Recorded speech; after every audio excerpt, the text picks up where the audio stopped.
From the Frank Beck Chevrolet Studio Annex, it's time again for Time Out Overtime on the Time Out Overtime YouTube channel. I'm your host, Rick Arsenal.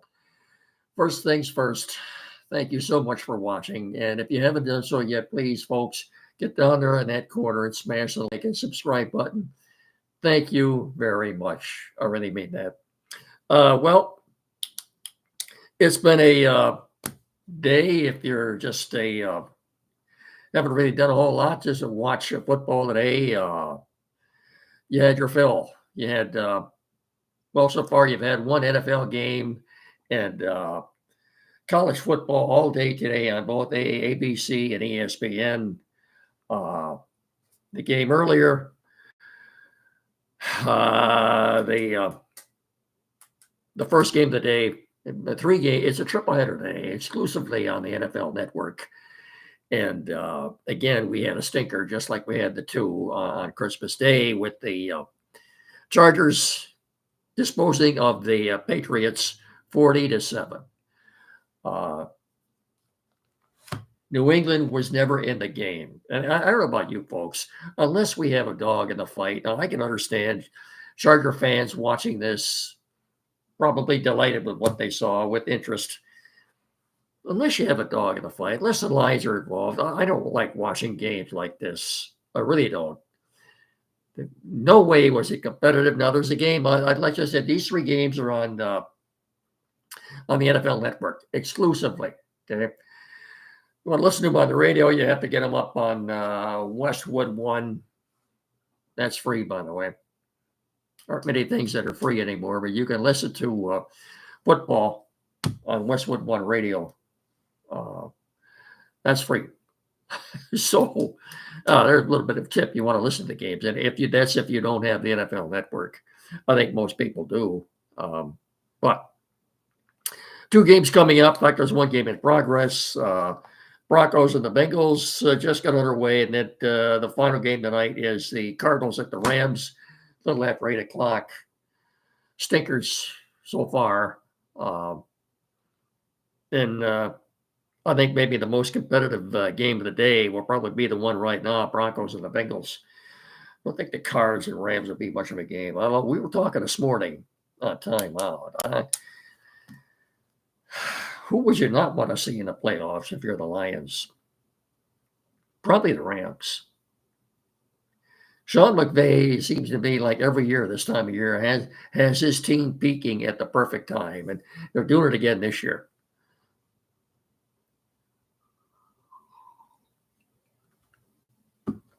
Anyway, before we talk any more football, let's get a few things out of the way here.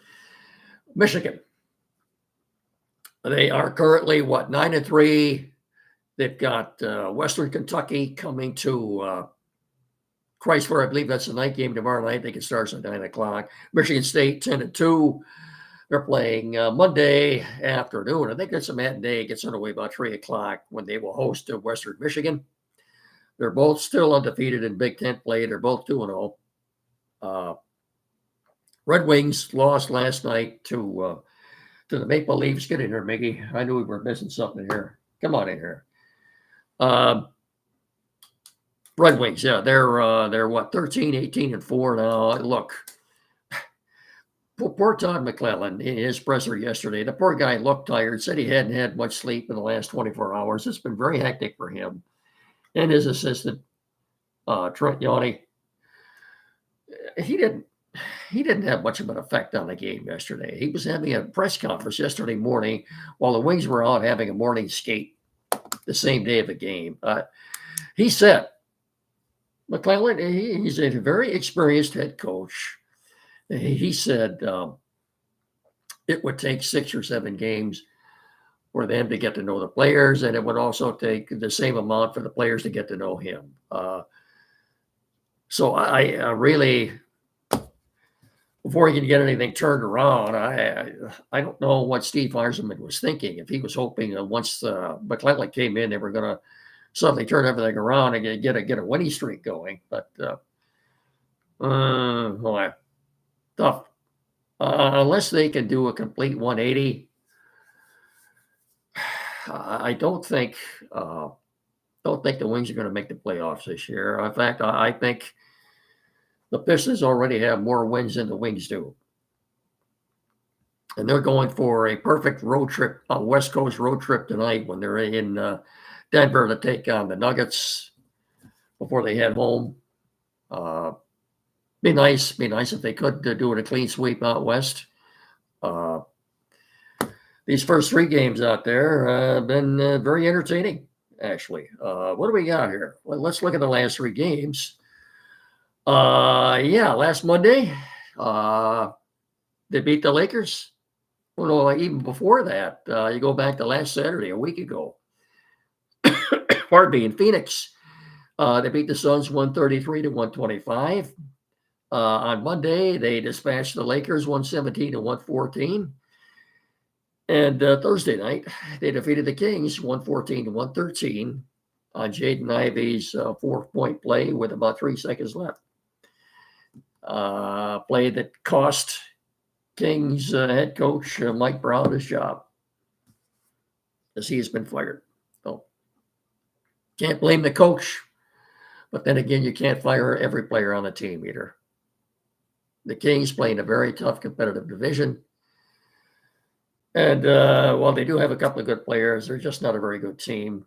Don't worry about Mike Brown. He'll catch on with somebody as an assistant, I can assure you. They always do.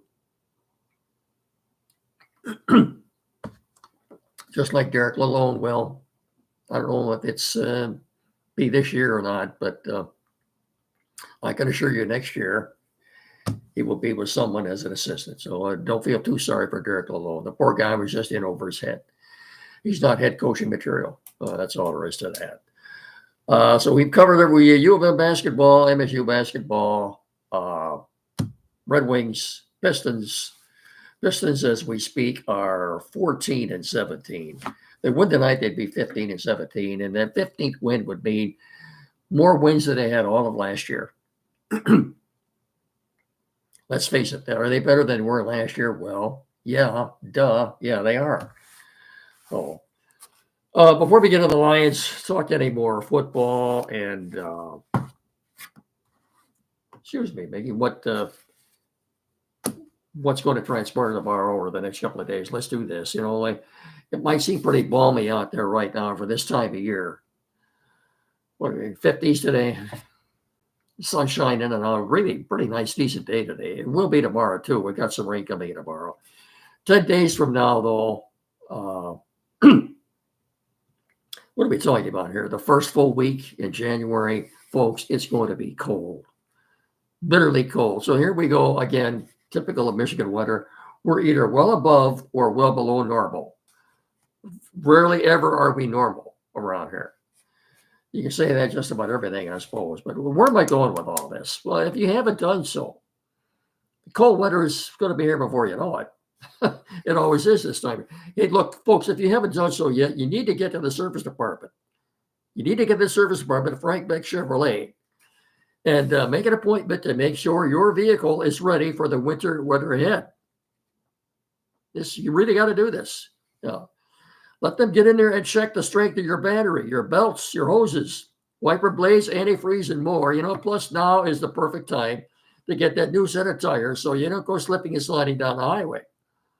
Okay? And if you don't think your car will make it through another rough Michigan winter, let the sales pros at Beck's help you find a vehicle for all seasons. 2025s are right now rolling in pretty much every day out of the lot. So their selection is tops. And you can check out their inventory on their webpage at frankbeckchevy.com, or better still, stop by the dealership on M99 between Hillsdale and Jonesville and let them help you experience the Frank Beck difference. Chevrolet, together, let's drive. Chevy drives Southern Michigan.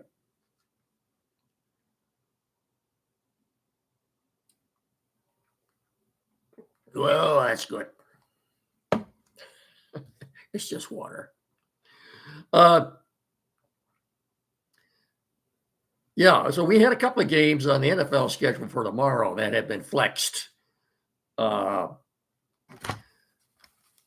There are only 2 games tomorrow in that 4:30 time slot.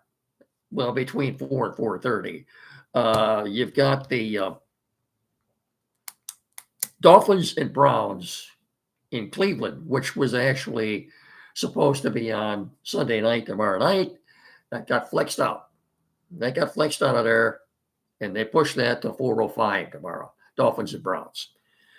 In that time slot tomorrow night, you've got the Falcons Commanders from Landover, Maryland, which should be a much more entertaining game than the Dolphins and Browns would have been. Okay, the other game that got flexed out of the 1 o'clock time slot was the premier game of the week or weekend, if you will, Green Bay and Minnesota. Let's look at this game for a minute. Green Bay, Minnesota. That was going to be a 1 o'clock game. It's now America's game of the week. It's 4:25. Pardon me. What was in that 4:25 time slot were the Cowboys and Eagles. They got pushed. They got bumped back to 1 o'clock. There will be a test on all this at the end of the show. In fact, if you look at every game next week, I was looking at that a little earlier. If you look at every game next week, every starting time said TBD. So after the Monday night game, Lions and 49ers, I have a hunch there could be several games that are flexed for sure. You can't flex anything if it doesn't have a time, though. See, they're waiting to assign times to all these games until they see how this all hashes out here. You know, so if you're looking at next week's schedule, unless I'm seeing things, there was no time slot given for any of the games on the slate next week. Everything was TBD. Oh, but yeah, tomorrow night I think the Falcons and by the way too. Falcons are just when you think the Bucks, Tampa Bay Bucks, are taking control of the NFC South, they come up with a stinker like they had last week in Dallas. No, if the Bucks don't make the playoffs, I think Todd Bowles' job may be in jeopardy down in Tampa. You could see 6, 7, 8 coaching openings after the season's over. But yeah, again, I'm getting ahead of myself. This will all play out as we move on the next several weeks here. An article too that fellow that does a podcast accusing NFL teams, maybe specifically the Bears, of already tampering with the Lions. By that I mean trying to interview their coaches, talking about poaching Ray Agnew, the assistant general manager, to Brad Holmes. I don't know about that. If you do indeed, you're guilty of tampering, and you have to pay a fine, and you have some draft picks taken away from you.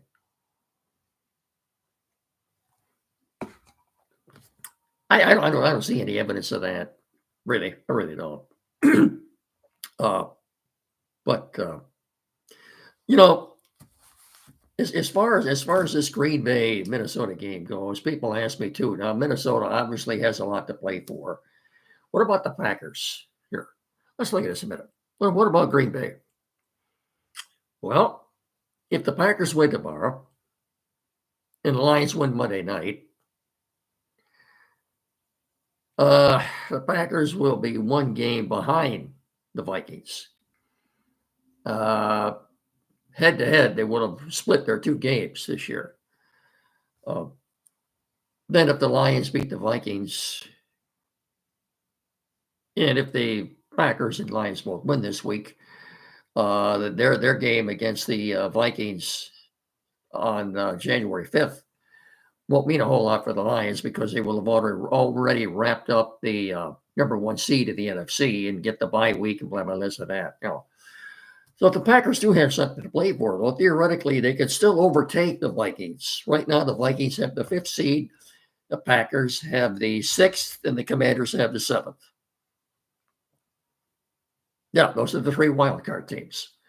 Viking, but it's still possible. What I'm saying is the Packers do have something to play for. It's still possible they could overtake the Vikings, uh, jump from sixth to fifth. The Vikings would where am I going? Well, for Green Bay, it would mean that right now, the way it stands, the Commanders would go to Philly in on Wild Card weekend. Green Bay would go out west to play the Rams. It's almost pick your poison here. And the Vikings would go down to Atlanta to play the Falcons, I believe. But if the Packers were to overtake the Vikings, it would mean instead of having to go out to LA to play the Rams, it means that they'd be going down to Atlanta to take on the Falcons. The Vikings would have to go out to LA to SoFi and take on the Rams, who already beat them out there. The only two losses for the Vikings came in back-to-back weeks to the Lions and the Rams. And by the way, if you're the Rams, I brought this up this morning. Two teams that they've beaten this year at home, the Vikings and the Bills. And we were saying with Andy this morning, I wouldn't want to see the Rams in any way, shape, or form come back to Ford Field. It's very possible that if the Lions do get a bye week and they indeed do lock up that number one seed, the two home games, provided, of course, that they win the first one, you could be seeing Green Bay and Minnesota. Yeah, you could be seeing Green Bay in game one, the Vikings in the second game, or vice versa. That means you would have to beaten them each 3 times in one season. That's a pretty tall order for any team. As far as getting guys back, yeah, it's possible the Lions could get Jalen Reeves maybe back Monday night for the game against the 49ers. Khalif Raymond is getting close. If he's not back this weekend, he'll be back next weekend. The plan for Alex Anzalone is to play in the Viking game on January 5th. This is where that 2 weeks off after the season benefits the Lions greatly, because you could see both David Montgomery and Carlton Davis back for the playoffs. And that's very plausible. You could see that too. But first things first, the task at hand here. In fact, I don't know if the Lions do wrap this thing up Monday night. What I'm talking about here is the number one seed. I don't know if you'll see Goff starting the December the 5th game. I think he would. I think Dan Campbell has already made it pretty plain. He's not going to tank any game for anybody. He wants to win. I think you might see Goff for maybe a half or something, then see Teddy Bridgewater just to get the rust off of him. Goff might play a quarter, then you see Teddy Bridgewater maybe for 3 quarters just to get the rust off of him. Yeah, if the Packers and Lions both win this weekend, what Minnesota might even be resting some people in that final game. They might even start Daniel Jones in the January 5th game. Either that or Nick Mullins. First things first. We'll know a lot more when I see you again on Tuesday. We'll know a heck of a lot more when I see you again on Tuesday. Yeah. And keep one thing in mind too. This Teddy Bridgewater, I think, is my idea that he instigated this whole thing. He had just went back to his high school alma mater, Miami Northwestern, where his son plays, won a state championship. Their season is over with now. He came back to the Lions. And the Lions welcomed him back with open arms. He knows the system. He knows the plays. He'll be practicing now with them. He'll be running the scout team, I think. So yeah, it's good to have him back. And this is going to be his last season. He's coming back to help make a playoff run. Good for him. I think he wants a ring, and I can't blame him for that. So let's hope it works out for him. Okay. Uh, I can see a scenario where uh, I think it's a given that we're going to lose Ben Johnson. Mark Brunell gets bumped up to the offensive coordinator. You could see Teddy Bridgewater as the Lions quarterback coach next year. That's very, very plausible. Sounds very viable. Couple of other things here. Couple of minutes on Glaber Torres and Greg Gumbel, and then we'll call it a night. We wouldn't be doing this show if it wasn't for the assistance of a good man, one of the nicest guys you'll ever want to meet, Tim Lindley, Lendley, at Quality PC in downtown Hillsdale. The place to go for all your technical needs, issues, sales, and service. He's we wouldn't be, like I said, we wouldn't be doing the show without anything at all. Computers new or used. Maybe the computer you have now needs a little work done on it. Flat screen TV, mounting, programming. Maybe you're changing internet providers. You need that installed. Printers new or used, anything at all. 37 Waldron Street, downtown Hillsdale. A couple hundred feet west of Howell, across the street from Fat Jack's Automotive. 517-610-5372. Again, for any or all of your technical needs or issues, get in there and see Tim, will you please? 37 Waldron Street. And when you do, tell him me and Mickey sent you. Thank you so much. Yeah. Glaber Torres is a Tiger. He did former Yankee, of course. He's only 28. He will play second base. He'll be the everyday second baseman. Colt Keith is sliding over to first base. What does that mean for Spencer Torkelson? I honestly don't know, folks. Scott Harris yesterday said something about spelling Keith at first from time to time, or DHing, whatever. I think his days in Detroit are numbered. Question. No, so that takes care of the right side of the infield. What about the left side? I don't think Baez will be ready for the start of the regular season, so you'll probably see Trey Sweeney there. So there's a big fat question mark at third base. Apparently, the Alex Bregman sweepstakes are down to two teams, the Red Sox and the Tigers.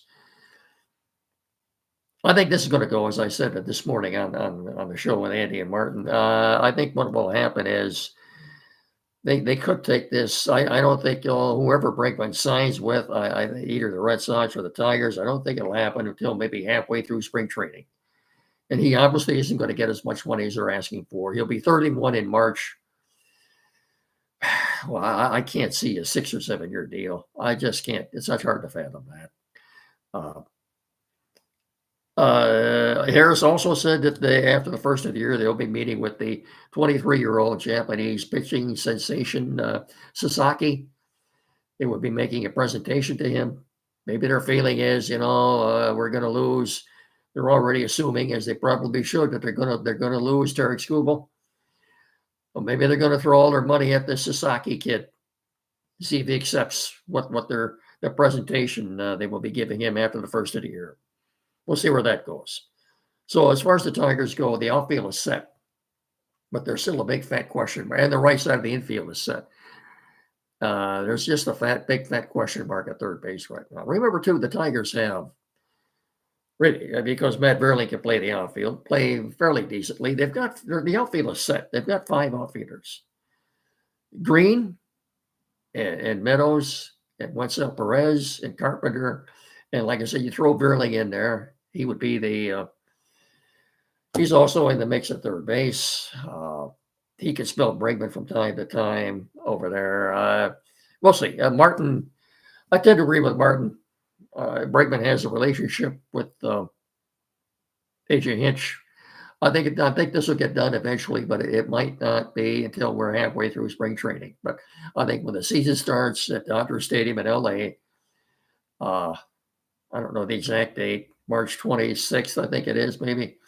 I think you'll see Alex Bregman at third base. Okay. We're going to end on a sad note tonight. Greg Gumbal, legendary sportscaster Greg Gumbal, has sadly passed away from cancer, as his family announced earlier at the age of 78.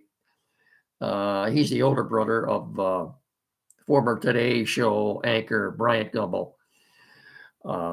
He, for the first time in a long time, maybe since 1997, last spring did not do any NCAA basketball as he announced there was a family health issue. Sad. He was one of the original anchors at ESPN. He was there from 81 through 87, I think. In fact, I remember when I was living in LA when I first got ESPN. I had cable TV installed, mainly just so I could get ESPN. And so immediately when I got the set up and running and got the cable hooked up and everything, the first thing I did was go to ESPN and make sure I had that. And the first person I saw on there was Greg Gumbel. That was a long time ago, but he will be missed, sadly. Greg Gumbel, gone at the age of 78. Rest in peace, Greg. Okay, that's going to do it. As always, folks, I can't thank you enough for watching. Don't think I don't appreciate it. I really do. Watching and hitting that like and subscribe button. Been at this now for about 6 or 7 months. Picking up about a dozen subscriptions a month. We're up over 6 dozen right now. And again, don't think I don't appreciate this. I really do. Thanks so much for watching and listening to us every Saturday morning here with Andy on the Time Out Show.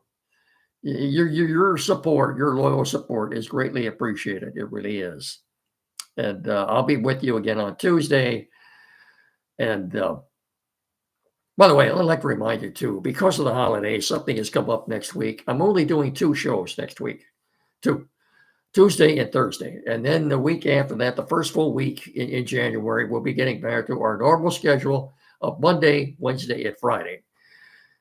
Holidays always tend to mess things up a little bit. I mean that in a good sort of way. But wish a happy new year, but I'll be doing that again on Tuesday, so I'll do it that night. That's going to about do it for now. Like I said, thanks so much for watching. And don't forget Saturday mornings, 9 to 10 here locally, WCSR 92.1 FM. Time Out with Andy. And I will talk to you all again on Tuesday. In the meantime, remember, please treat each other with respect. Have a good rest of your weekend. And as always, thanks so much for watching. And go Pack, go. So long, everybody.